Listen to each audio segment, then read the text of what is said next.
A paz do Senhor para todos. Então hoje vamos estar finalizando o estudo, o lugar da palavra de Deus na igreja.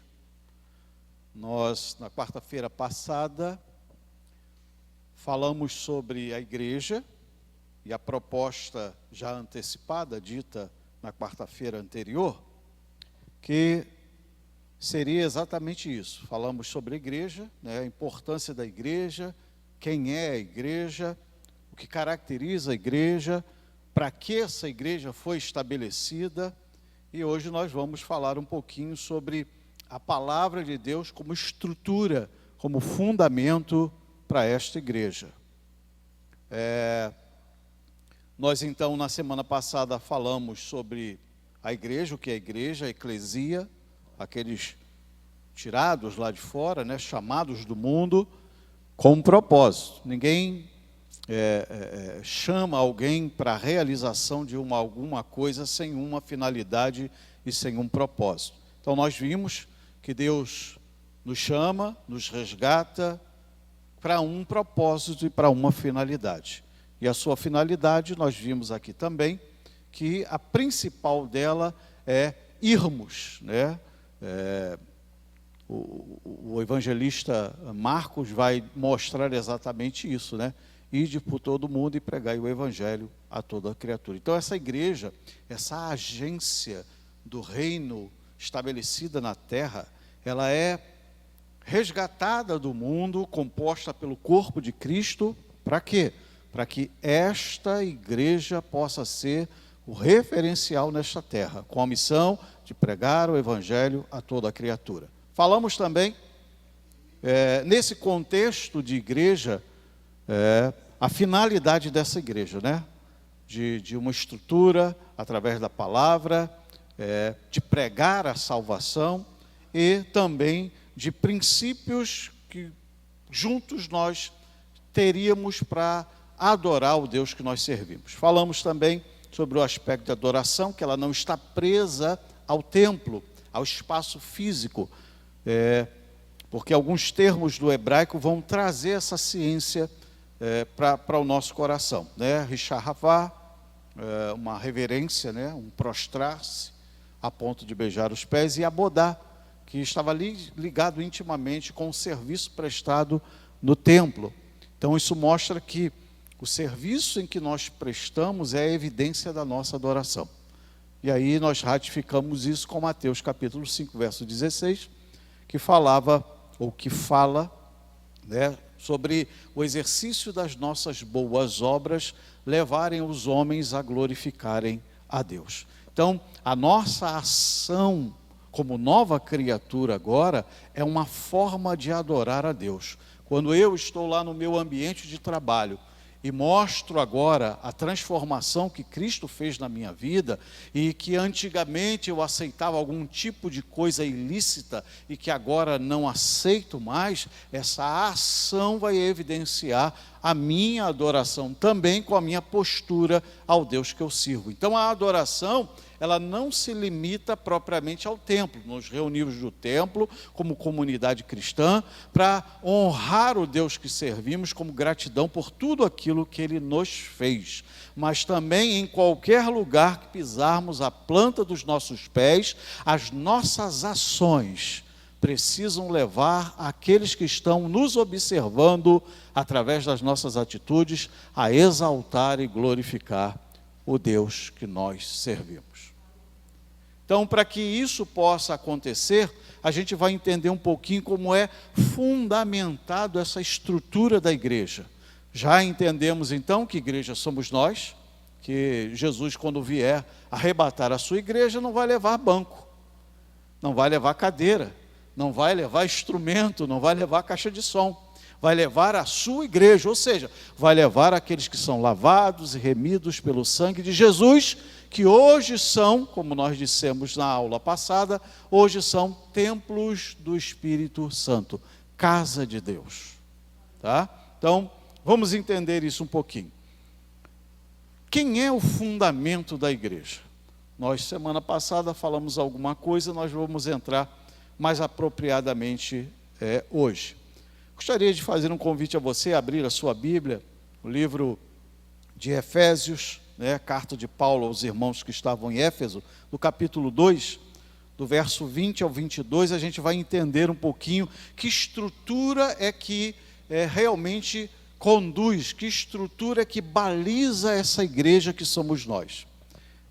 O livro de Efésios, a epístola de Paulo aos irmãos em Éfeso, capítulo 2, do verso 20 ao verso 22, que diz desta forma: edificados sobre o fundamento dos apóstolos e dos profetas, de que Jesus Cristo é a principal pedra de esquina, no qual todo o edifício bem ajustado cresce para templo santo no Senhor, no qual também vós juntamente sois edificados para a morada de Deus no Espírito. Então, o fundamento dessa igreja é Jesus Cristo.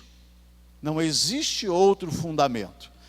A base, a estrutura, os alicerces, eles são Cristo. E nós vamos entender com alguns outros versículos a mais. Então, Jesus é esse fundamento.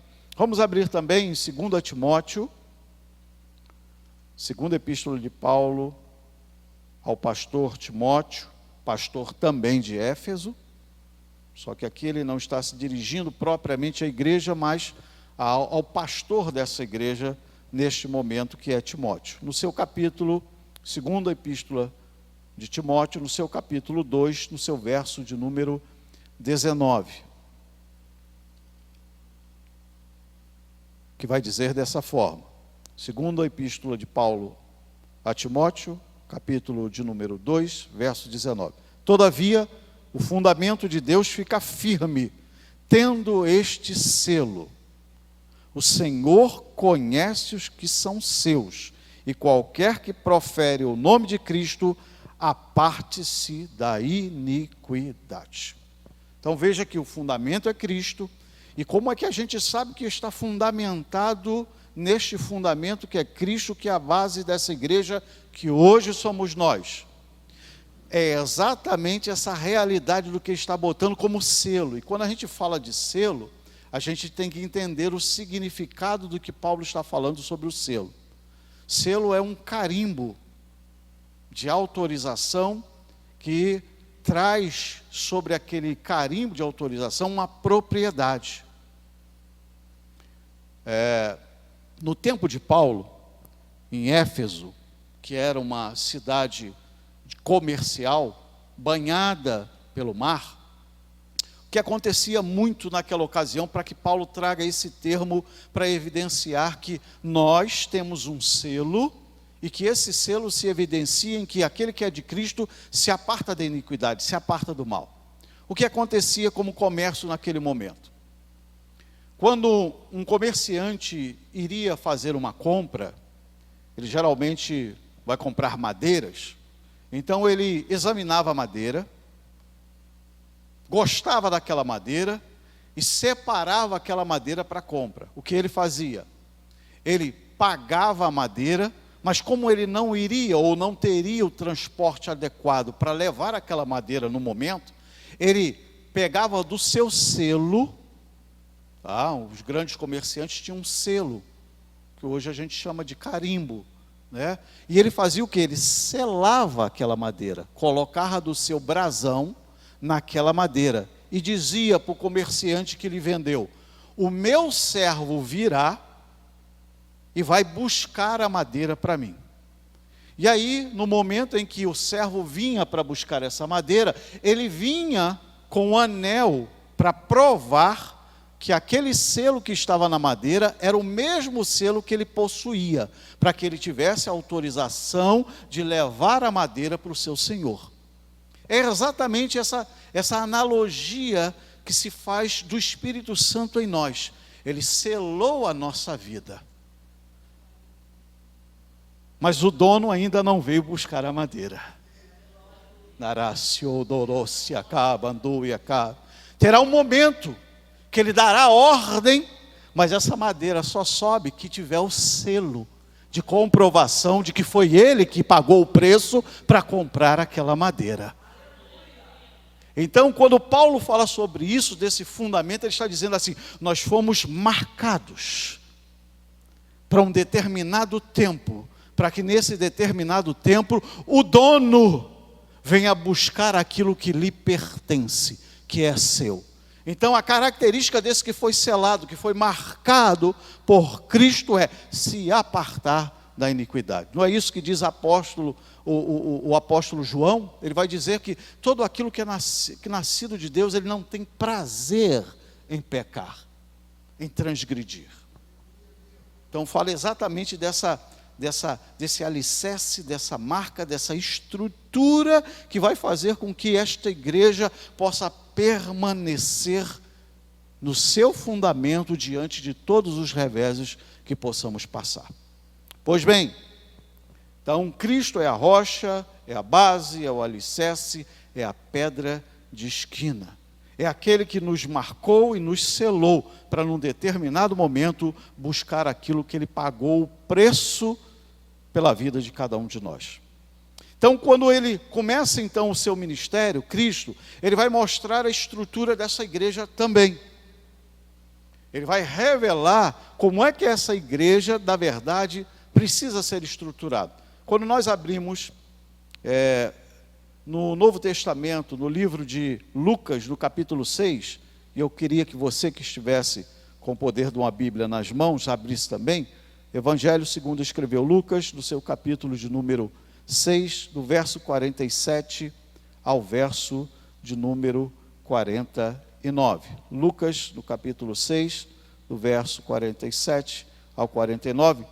Mateus, capítulo 7, do 24 ao 27, também vai falar da mesma estrutura do que Cristo estava querendo ensinar. Mas o livro de Lucas tem detalhes a mais que são impressionantes. Capítulo de número 6 do Evangelho segundo escreveu Lucas, no seu verso de 47 ao 49, que diz dessa forma: qualquer que vem a mim e ouve as minhas palavras e as observas, eu vos mostrarei a quem é semelhante. É semelhante ao homem que edificou uma casa, e cavou, e abriu bem fundo, e pôs alicerces sobre a rocha. E vindo a enchente, bateu com ímpeto a corrente naquela casa, e não pôde abalar. Ele não diz derrubar, ele diz abalar, nem sequer abalar. Continuemos. Porque estava fundada sobre a rocha. Mas os que ouvem e não praticam é semelhante ao homem que edificou a casa sobre a terra, sem alicerces, na qual bateu com ímpeto a corrente e logo caiu, e foi grande a ruína daquela casa. Veja que a estrutura que ele vai trazer como exposição, ele diz que cavou, e depois ele vai dizer que abriu bem fundo. Isso aqui está implícito de que vai necessitar de esforço e vai necessitar de tempo, para que esse fundamento possa ser uma verdade sobre as nossas vidas, para que, independente de qualquer circunstância, não haja sequer, não é quebra, ruptura, sequer abalo. É isso que a Bíblia está dizendo, que veio com ímpeto a corrente naquela casa e não pôde abalar. Não moveu, a estrutura não sentiu a pancada. A estrutura não se intimidou diante da circunstância. A estrutura não se moveu, mesmo sendo com ímpeto sobre ela, ela não se move, porque se gastou tempo, se gastou tempo para cavar e abrir bem fundo, para que essa estrutura estivesse solidificada. Esta é a igreja. E aí independe de circunstância. Coronavírus, giro chinês, corocavírus, o que seja. o que seja. A gente tem que entender que, dependente do ímpeto que acontece aí, da situação, nós permanecemos firmes. Por quê? Porque Deus continua com o controle de todas as coisas. Nada foge do controle das mãos dele. A igreja está na palma das suas mãos. E quem é que vai intentar alguma coisa contra a igreja? Quando a gente abre a Bíblia em Mateus capítulo 16, verso 18, ele vai mostrar isso aos seus discípulos. Ele vai trazer essa consciência aos seus discípulos. Ele vai dizer assim, ó: sobre esta pedra eu edificarei a minha igreja, e as portas do inferno não prevalecerão. Não conseguirão sequer agir. Não conseguirão sequer abalá-la. Pode vir até com ímpeto, mas não será abalá-la. Não prevalecem. Veja que ele está dizendo para Pedro. Aí alguns dizem assim, não, mas tem uns que dizem que a pedra que ele está falando é Pedro, né? Só que se ele coloca a igreja sobre a estrutura de Pedro, nós teríamos já sido exterminados há muito tempo. Porque Pedro, né, é Petros, do grego, do substantivo masculino, e é aplicado geralmente a pequenos blocos rochosos, móveis, bem como pedras pequenas. Ou seja, Pedro é, no muito, tijolo. Quando não, fragmento de pedra. Ninguém estrutura nada em cima de tijolo ou fragmento de pedra. E isso é bem característico da nossa região, né? Do nosso estado. Você pega uma comunidade e às vezes a pessoa não bota nem alicerce. Ali mesmo ele faz uma base e começa a levantar o tijolo. Sem alicerce, sem estrutura nenhuma. E aí, em função de estar no encosto, em função das chuvas, em função de muitos fatores, acaba desmoronando tudo e vindo tudo abaixo. E a ruína, como diz o texto, é imensa. Casas construídas sem alicerce. E aí Jesus está dizendo, ó, sobre esta pedra eu edificarei a minha igreja. Ele não está falando Petros, ele não está falando de Pedro, porque Petros é fragmento de pedra. Ele está falando sobre Petra, sobre esta rocha. Ele está falando sobre algo que é grande, rocha grande e firme, não pode ser movida, não pode ser removida, não pode ser, mesmo com a função da erosão, do tempo, da chuva, da água, da circunstância, não pode ser corroída e não pode ser removida. Então fala dessa estrutura, desse fundamento que essa igreja tem. Tá, mas se essa igreja está sendo fundamentada nessa estrutura para não ser abalada, essa igreja tem um propósito, ela precisa evidenciar esse propósito através de virtudes que essa estrutura proporciona para essa igreja. E eu quero destacar somente duas dessas virtudes, que eu não chamo, na verdade, de virtude, eu chamo de princípios. Não tem como viver numa estrutura que é Cristo, não tem como ser igreja sem relacionamento com Ele.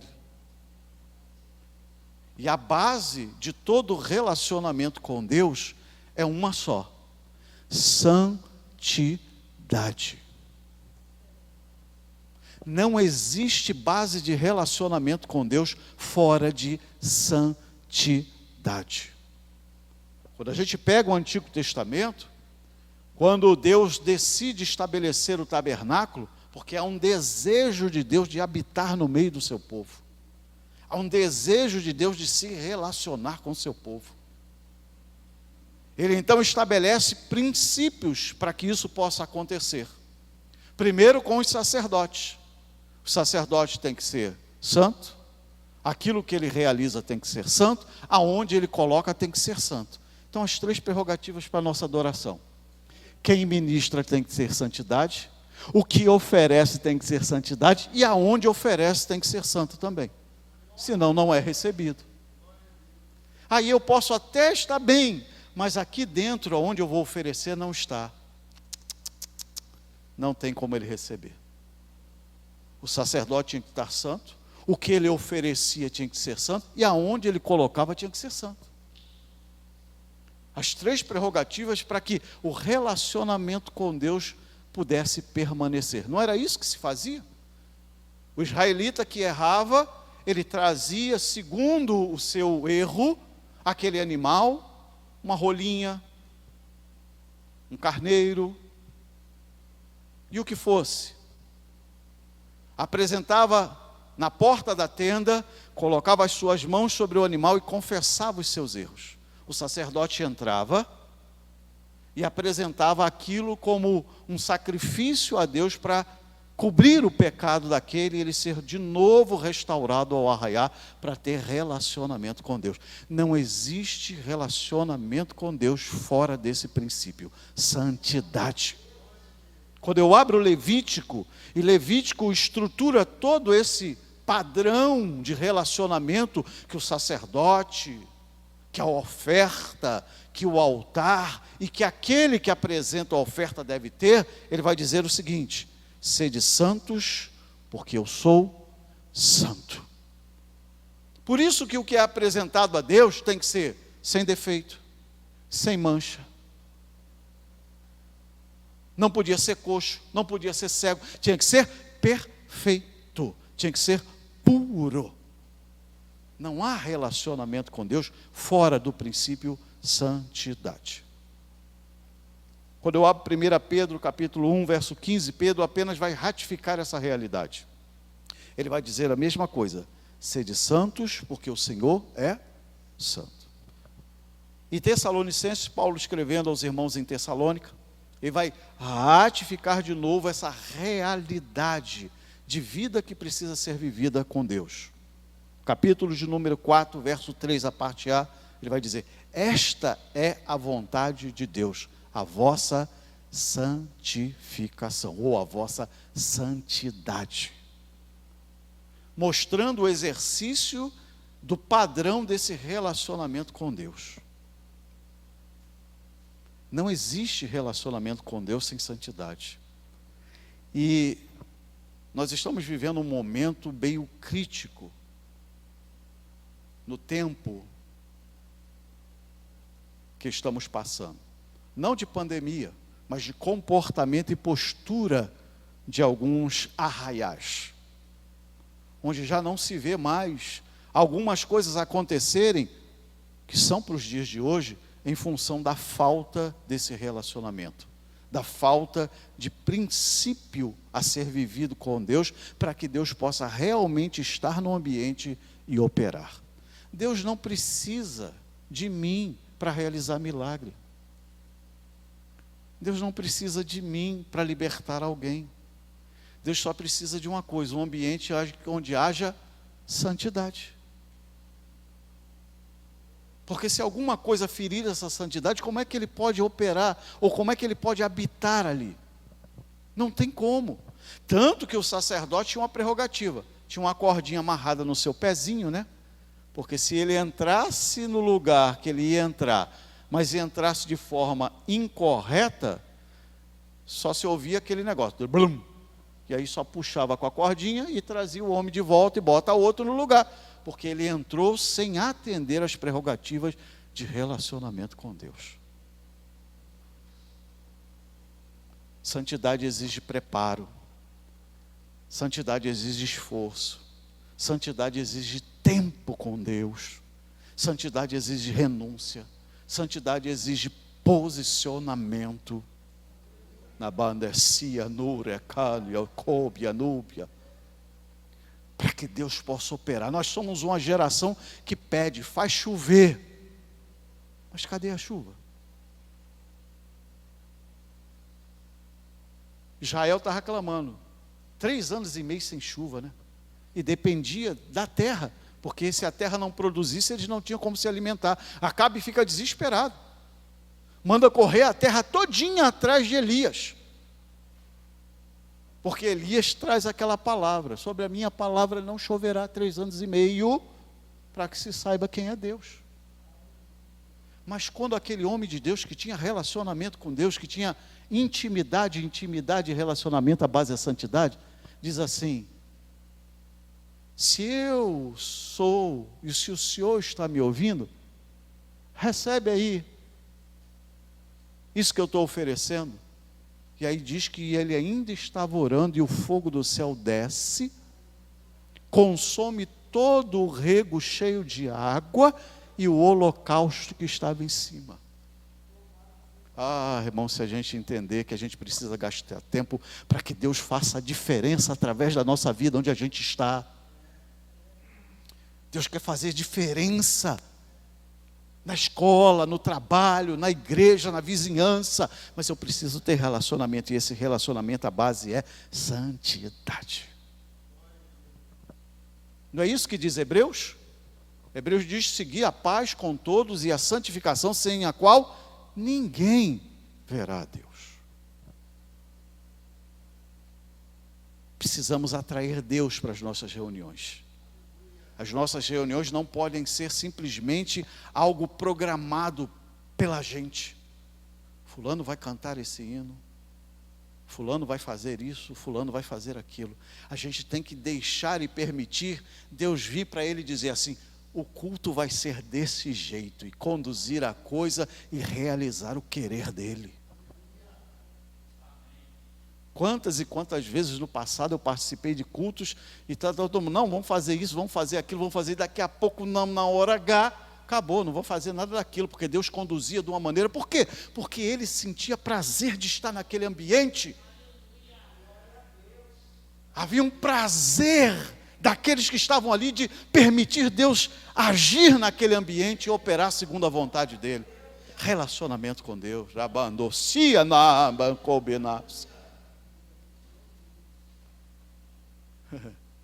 Qual a importância da palavra de Deus na sua vida, você, igreja? Santidade. Precisamos voltar a um relacionamento com Deus.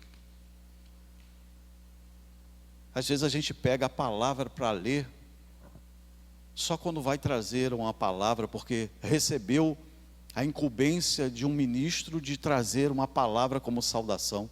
Aí a gente já pega a Bíblia e vai analisar alguma coisa para falar.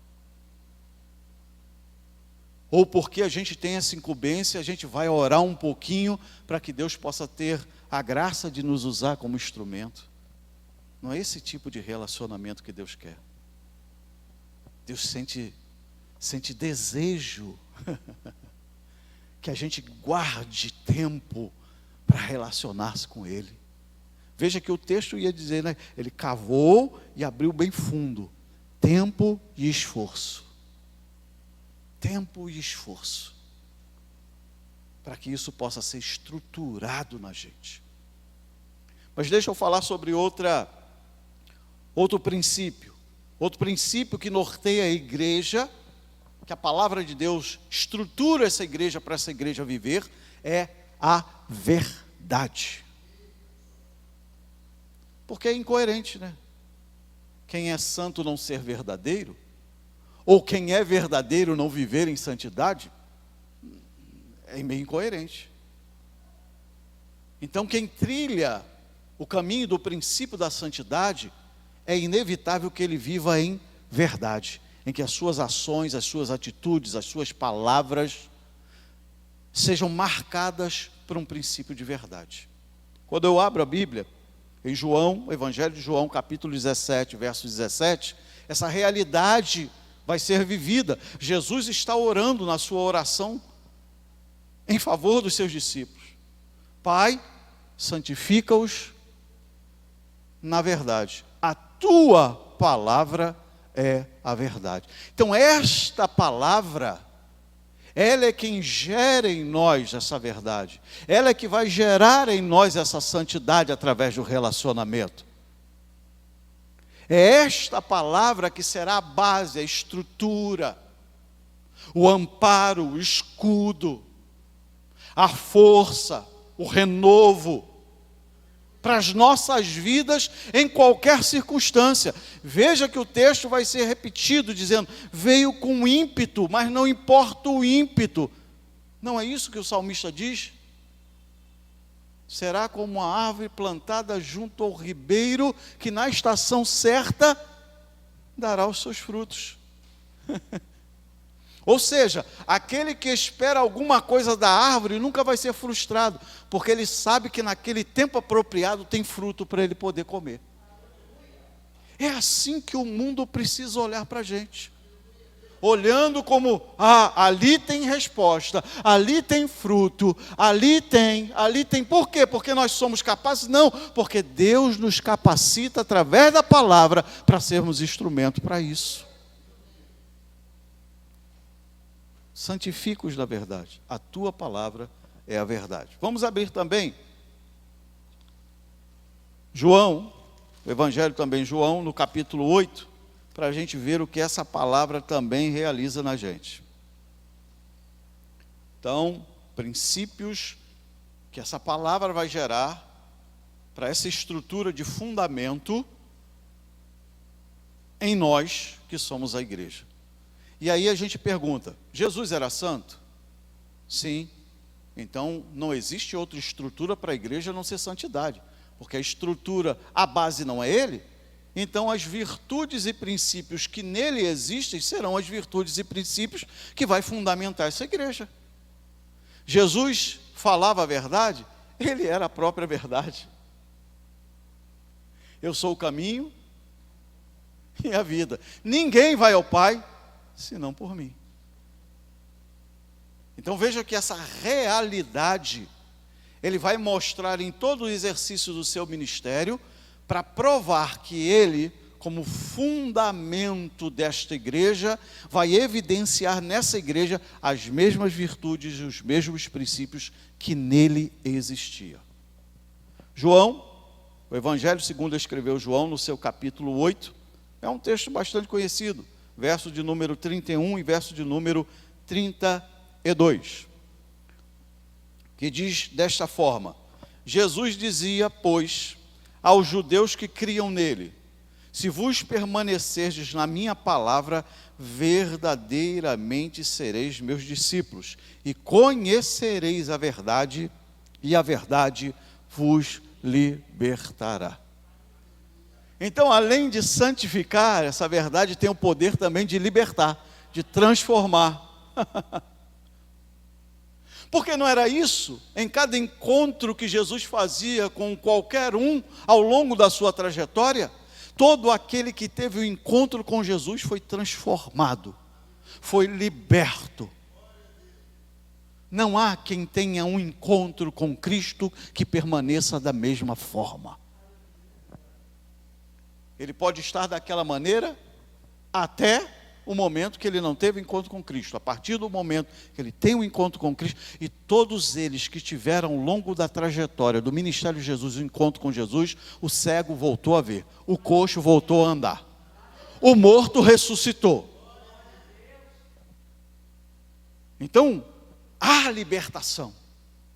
A estrutura dessa igreja está em santidade, em verdade, em libertação. Conhecereis a verdade e não tem como essa verdade não trazer mudança, transformação na vida daquele que a recebe.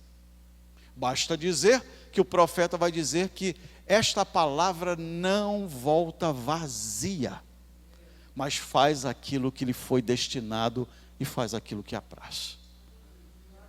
Então ela vai, no momento certo, fazer aquilo que cabe a ela fazer.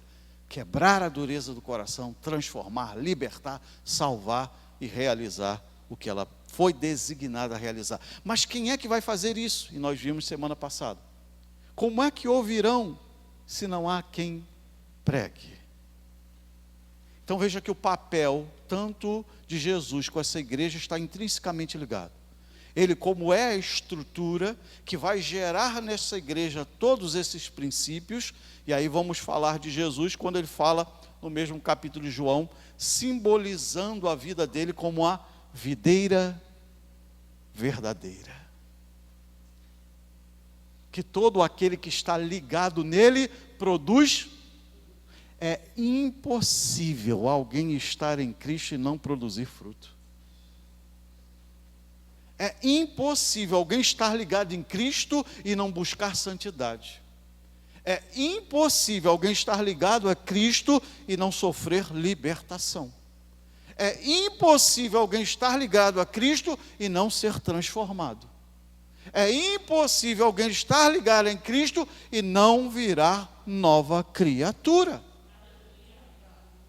Porque as coisas velhas, depois que essa palavra entra e liberta, ficam para trás. Tudo se faz novo. Aquele que roubava, vai dizer o apóstolo Paulo aos irmãos em Éfeso, aquilo que roubava, não rouba mais. Aquele que mentia, não mente mais. Há transformação, a palavra gera isso, produz isso. Para quê? Para que nós sejamos testemunhas vivas daquele que nos chamou das trevas para a sua maravilhosa luz. Então, como igreja, é preponderantemente urgente que a gente entenda o papel da palavra para a nossa subsistência. Porque é a palavra que vai gerar vida aí na gente. É a palavra que nos sustenta. Me perdoem até falar, mas você pode ter uma voz linda e louvar muito. E não estou aqui me referindo, claro, às moças que louvaram aqui. Mas o que dá estrutura para você no momento da prova, não é se você canta bem. É o quanto você tem de alicerce através da palavra. O que vai fazer a diferença no momento de adversidade, veja que Jesus, quando traz o ensinamento sobre o fundamento, ele vai dizer, virá com ímpeto. Mesmo com ímpeto, não sequer abalará a estrutura, porque estava fundamentada na rocha. Eu posso até louvar, e louvor é importante, porque é, na verdade, o reflexo da minha gratidão por aquilo que Cristo me fez. E o adorador vai ser medido não por aquilo que ele louva ou adora. O adorador é medido pela dimensão da gratidão que ele tem. Por isso que às vezes tem pessoas que não entendem quando vocês estão adorando. Que isso? Para que isso? Aí alguém lá atrás, aleluia, Jesus, eu te amo. Para que isso tudo? É a dimensão da gratidão que ele sente. Vai ser a dimensão da adoração que ele vai prestar. Qual é a dimensão da sua gratidão? Doré, Bendácia, Du, Ekébia. Qual é a dimensão da sua gratidão? Vai ser a dimensão da sua adoração. E às vezes a gente não entende isto, sem entender que nós somos a igreja, que precisamos adorar lá. Não aqui, quando estamos todos juntos. Aqui é muito fácil. E deixa eu dizer outra coisa. Sal não salga dentro do saleiro. Sal só salga fora dele. Sal dentro do saleiro é uma substância que está ali dentro que não vai servir para nada. E se você deixar o tempo passar, daqui a pouco ele se torna insípido, acabou. Você não vai usar ele. Sal só presta se você colocar em alguma coisa para salgar, para dar gosto. E nós fomos chamados para isso, né? Ser luz do mundo e sal da terra. Dar testemunho aos de perto, porque luz ilumina num espaço, às vezes, menor. Você pega o poste da esquina e ele vai iluminar só uma circunferência de espaço. Mas o sal não. Bota sal no arroz para você ver o que acontece. Salga o arroz todo. Bota um pouquinho de sal a mais para você ver. Joga tudo fora que não presta mais. Dá gosto. O sal, além da propriedade de dar gosto, ele conserva o alimento. E viu? Você foi chamado, além de dar gosto ao que está lá, preservar aquilo que Jesus gerou em você aqui. Então, sal preserva o que Jesus fez na sua vida, para dar gosto àquele que está ouvindo você falar, que está ouvindo você caminhar, está vendo você testemunhar, está olhando para você, porque nós somos observados todos os dias. E precisamos dar um testemunho eficaz, como sal da terra, como luz do mundo, para que o nome do nosso Senhor seja engrandecido e glorificado. Deixa eu terminar aqui falando exatamente desse fechamento aqui. Deixa eu falar sobre uma cidade. Josué está no final da sua caminhada na Terra Prometida. Passou por muitas realizações, conquistou muitos territórios. Lá no início, teve muito medo, porque Moisés morreu. E Moisés era reconhecido por todo o povo como um homem que falava face a face com Deus. E agora, dar prosseguimento aos grandes realizações que Moisés fez. Poxa, só o Egito foi destruído com as pragas. Isso sobre a tutela de Moisés e a ação de Deus. E agora ele tem que conduzir todo esse povo para tomar posse da terra prometida.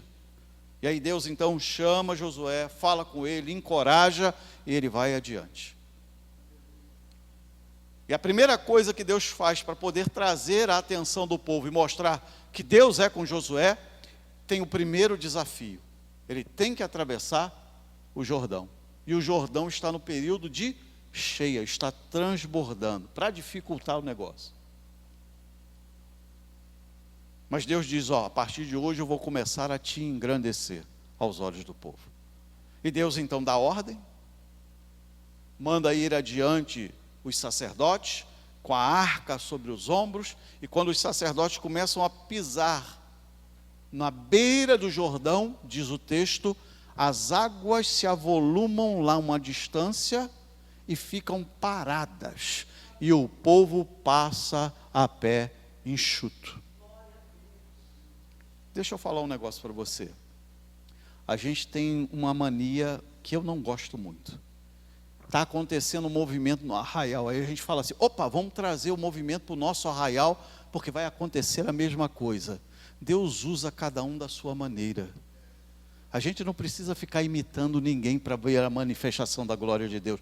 Deus usava Moisés através do seu cajado. Toca nas águas, Moisés. Toca nisso, Moisés. E as coisas aconteciam. Josué não tinha cajado nenhum na mão. Mas Deus realiza o milagre para provar. Agora eu estou com Josué. A gente tem que parar com esse negócio. Às vezes a gente fica, não, só quem canta. Como é que é o nome das meninas?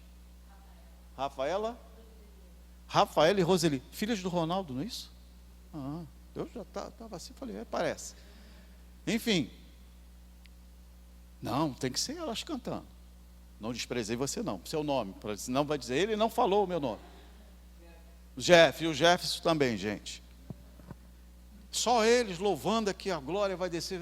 Não, Deus pode pegar uma criança, e no momento que essa criança estiver louvando, aquele hinozinho de criança, Deus se manifestar muito mais do que os outros louvando.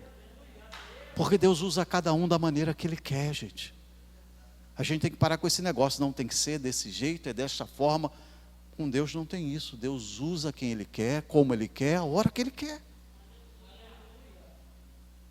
E aí Josué então realiza as conquistas, mas agora está chegando o final, Josué vai partir para a eternidade.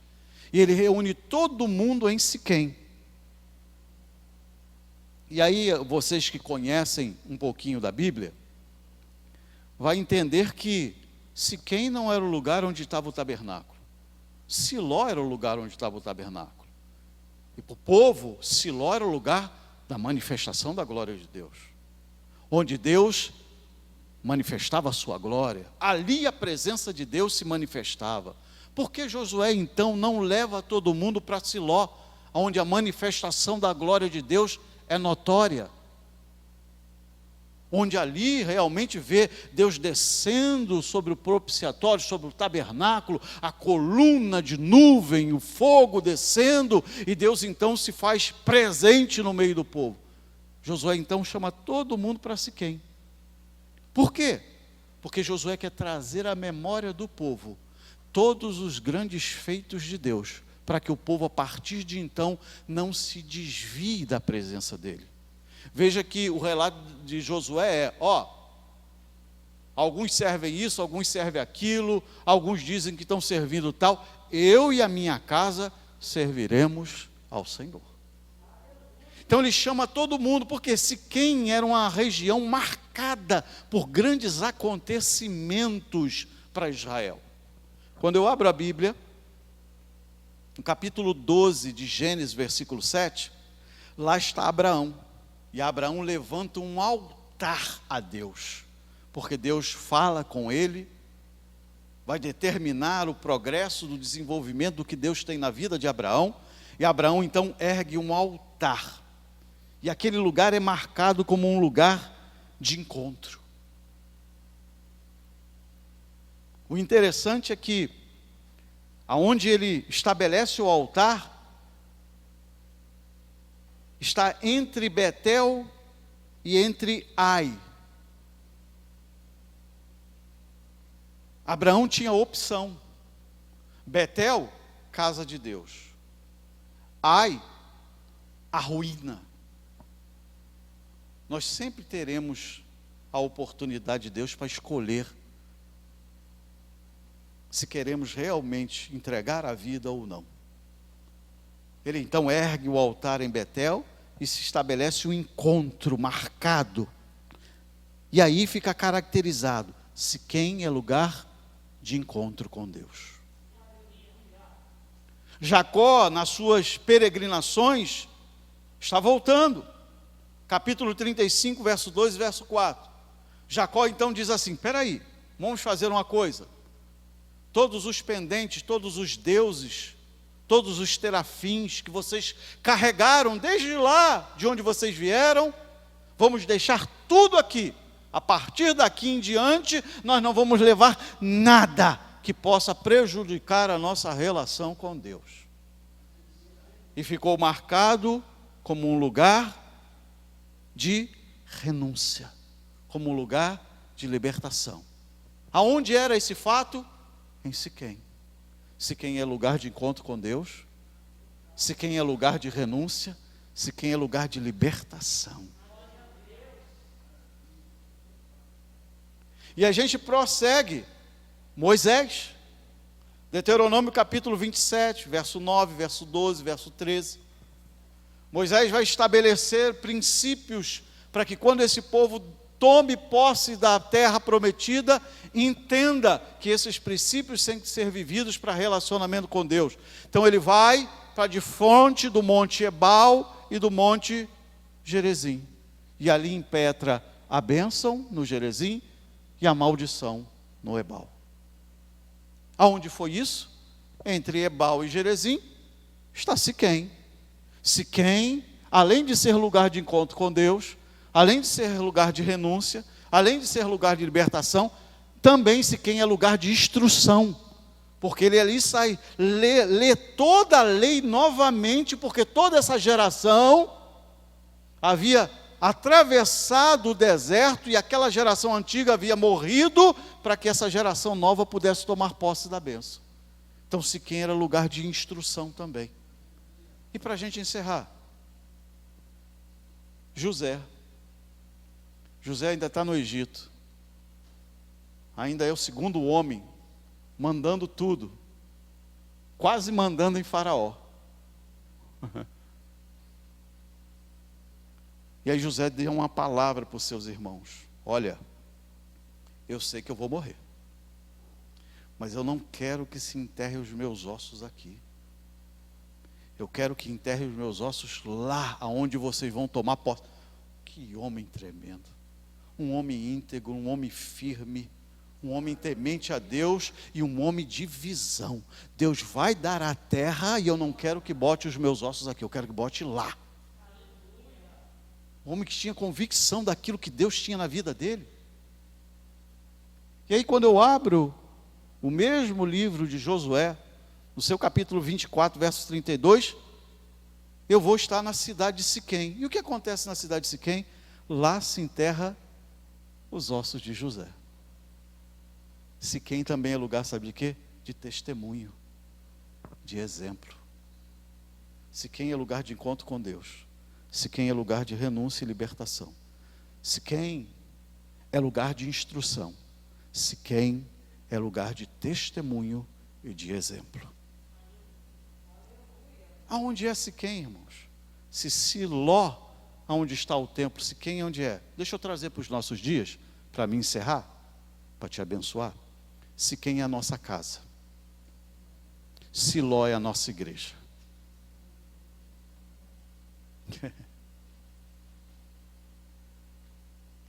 O culto começa em Siquém, para poder ser vivido de fato em Siló. A glória de Deus se manifesta em Siló, mas eu aprendo em Siquém a ter encontro com Deus. Eu aprendo em Siquém a renunciar e ter libertação. Eu aprendo em Siquém a ser instruído em toda a verdade da palavra de Deus. E eu aprendo em Siquém testemunho e exemplo. Aí a minha estrutura está formada. Quando eu for a Siló, eu não preciso de esforço. Dá glória, irmão, para a glória descer. Faz isso, faz aquilo. Não, eu já sei. Eu já estou estruturado. Quando eu entro pelas portas de Siló, eu já entro para quê? Para adorar Ele. Para render a Ele o que é digno. Louvor, honra, glória, adoração. Porque eu já estou estruturado em Siquém para prestar a verdadeira adoração em Siló. Por isso que muitas das vezes um monte de gente em Siló parece que está perdido, né? Onde estou? O que estou fazendo? Porque não aprendeu as etapas de Siquém. O nosso ministério começa primeiro na família, irmão. O nosso sacerdote começa primeiro a ser desenvolvido dentro de casa. Palavra, estrutura.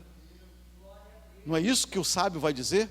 Ensina o menino no caminho. Opa, se ensina no caminho, eu estou no caminho para ensinar.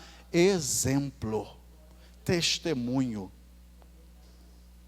Se ele vê na minha vida um homem que ama a palavra, você pode ter certeza que ele também vai amá-la. Se ele vê na minha vida um homem de oração ou uma mulher de oração, pode ter certeza que ele vai ser um homem, vai ser uma moça de oração, porque está vendo o exemplo dentro de casa. Se quem foi feito para isso, para preparo, para que a gente possa realmente estruturar, para quando chegar em Siló, a gente prestar a verdadeira adoração. A palavra de Deus é instrumento de santificação, de purificação, de edificação, de libertação, e ela ainda é uma palavra que vivifica. Termino aqui abrindo o livro dos Salmos, seu capítulo de número 119, verso de número 50, que vai evidenciar essa verdade que eu estou dizendo a vocês. Livro dos Salmos, no seu capítulo de número 119, no verso de número 50. É por isso que, em meio a toda essa adversidade, eu não posso ser abalado. Porque se eu estou fundamentado nessa estrutura, nesse alicerce, que é Jesus, que é a rocha, independente de circunstância, eu nem sequer vou ser abalado. Ou seja, vou ser movido. Não tem. Olha o que o salmista vai dizer, no Salmo de número 119, verso 50. Isto é a consolação na minha alma ou na minha angústia, porque a tua palavra me vivifica, ou vivificou. Então, independente de qualquer circunstância que a gente passe, mesmo que a angústia tente bater na nossa porta, a palavra tem vida para nos continuar pondo de pé. E aí eu encerro dizendo: que lugar tem a palavra na sua vida, você como igreja? Que lugar ocupa a palavra na sua estrutura como igreja? Que lugar a palavra de Deus está na sua vida, que você é a igreja do Senhor? Que Deus te abençoe de forma abundante. agradecendo aqui a oportunidade do pastor Carlos, que nos permitiu estar essas 2 quarta-feiras aqui para ministrar essa palavra ao seu coração. Deus te abençoe, em nome de Jesus.